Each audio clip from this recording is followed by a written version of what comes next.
Hi everyone.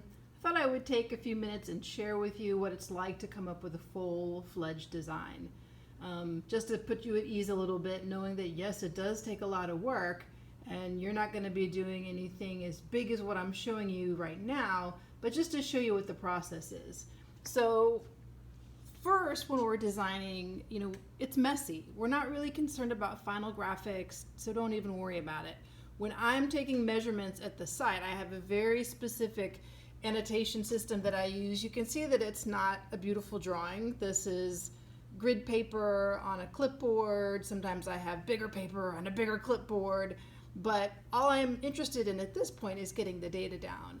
And I'm often measuring by myself, so I have to come up with sneaky ways of how do I secure the tape and everything. So, when I'm measuring, I quickly draw like the facade of the house that I'm measuring. So again, bird's eye perspective from the sky looking down. And I just draw the outline of, say, this is like the front of the house, right? And then I have little annotations saying, okay, this tells me that I have started the tape measure here and I'm running it this way. So a lot of times on site, I will anchor my tape measure down here. I'll take my long tape and I'll anchor it down with a screwdriver, stretch it out, and then I'll walk along the front of the house and say, okay, this first window begins at this measurement, the end of the window begins at this measurement, the extension of the house comes out at this measurement, and I just make all these notes along my paper. And I'll do it, like if you notice this one, it says 4 feet 7 inches. That's me walking this way, because you'll notice I've got some other numbers, and those are from measurements that I took, say for example, running this way out, so that way I know that I'm not mixing up my numbers. So you can see that it's not a beautiful drawing. All that's necessary is that I understand what I'm doing, right? Then I take that information, and you're gonna have to use your imagination here, and I draw up a crisp, clean base plan. Now, so this has the design on it, but when I say the base plan, let me actually just take these up for a second. What I would have started with is just showing the house footprint, noting where the windows are, the doors are. This is an existing deck that comes around. These are the existing steps that come down. There's some existing trees that I located. They impact the site that I will be designing, existing driveway, public sidewalk, and then this is the street out here. So that would be what's on my base plan. And once I have that drafted up, I use that as my base, and eventually I'll be drawing the design on here like I've done.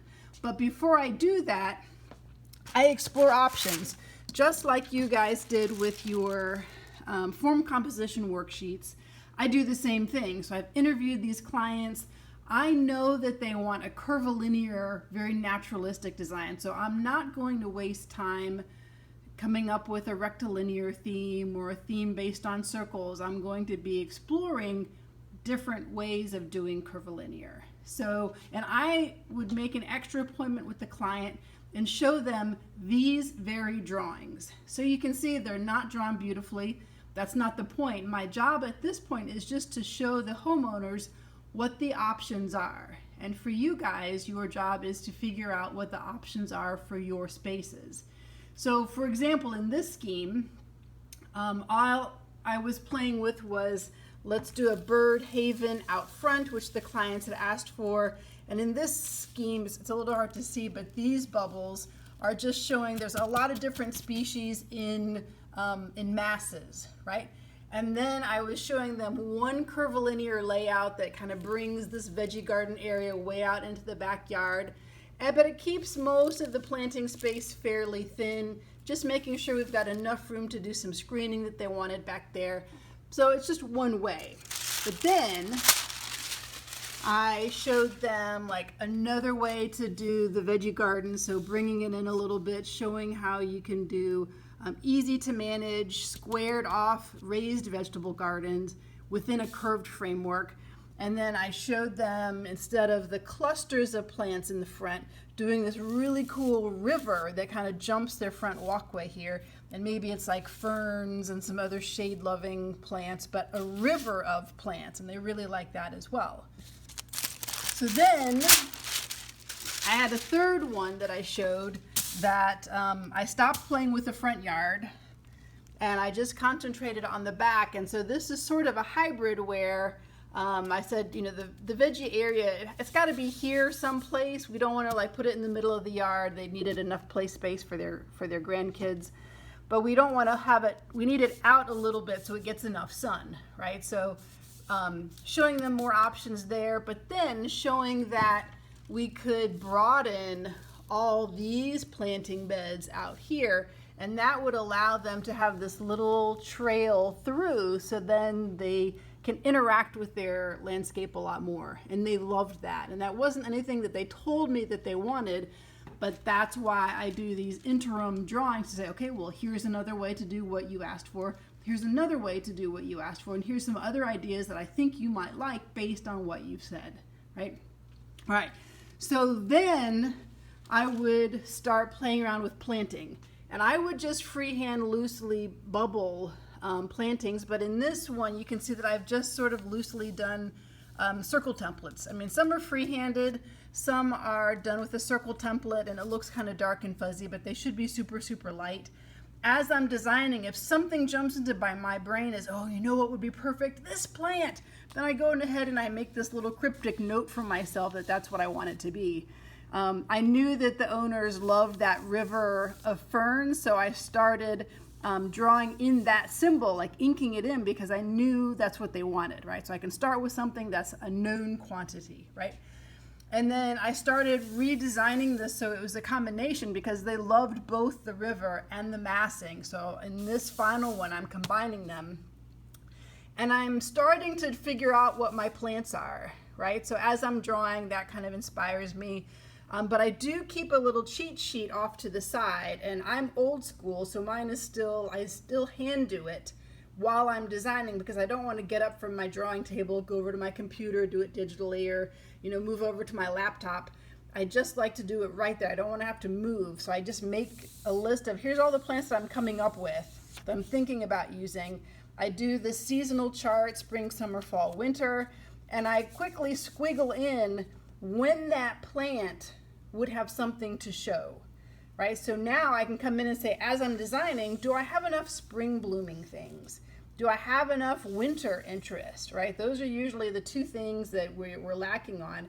And so as I'm designing, this tells me in the moment, you need to fix this before you finalize everything, right? So then I finalize everything, and I will hand draw everything, and then I will scan my drawing, and I'll bring it into Illustrator, and I'll do typed up labels, right? And then I just didn't add on the leader lines for this.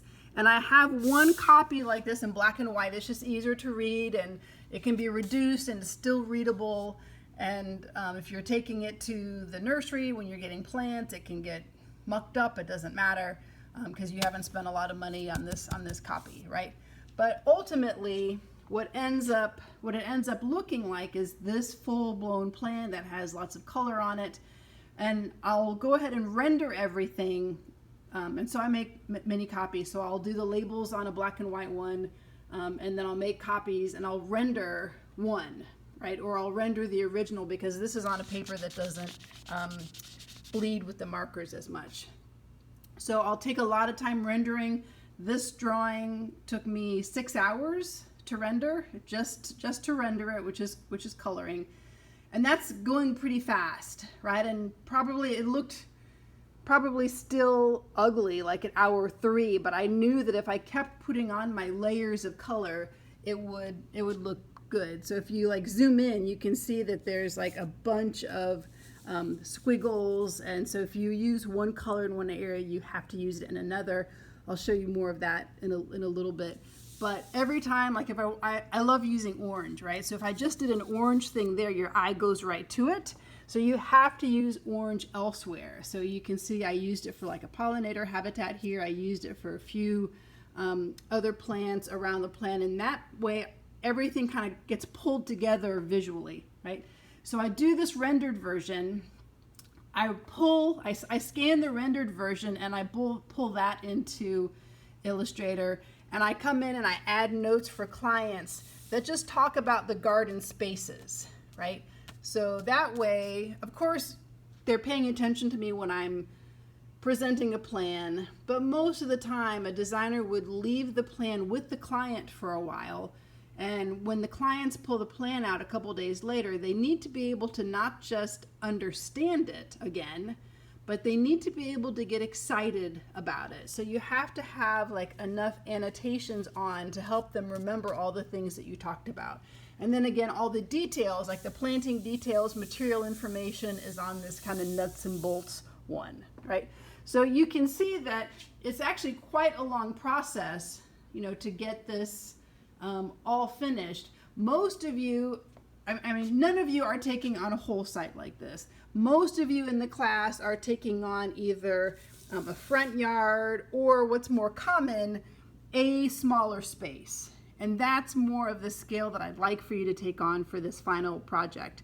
And it's going to be something that you've already done the base work plan for, you've already done your site studies, so now you're going to be jumping off into design, right? So I just wanted to let you know that it is this long process. You want to be loose and exploring initially, because if you come into here and you start drawing things super carefully and you draw one circle, another circle super carefully, and you're picking plants one by one, you really haven't thought about why you're putting those plants together, right? So you want to kind of do like a broad brush, thinking I want to do an evergreen, some deciduous plants, some perennials, and I want to contrast some textures, and you figure out that piece, and then you kind of move into the next piece, and you think about bigger issues first, bigger design issues, and then you get specific and you figure out what plants meet those descriptors that you've categorized.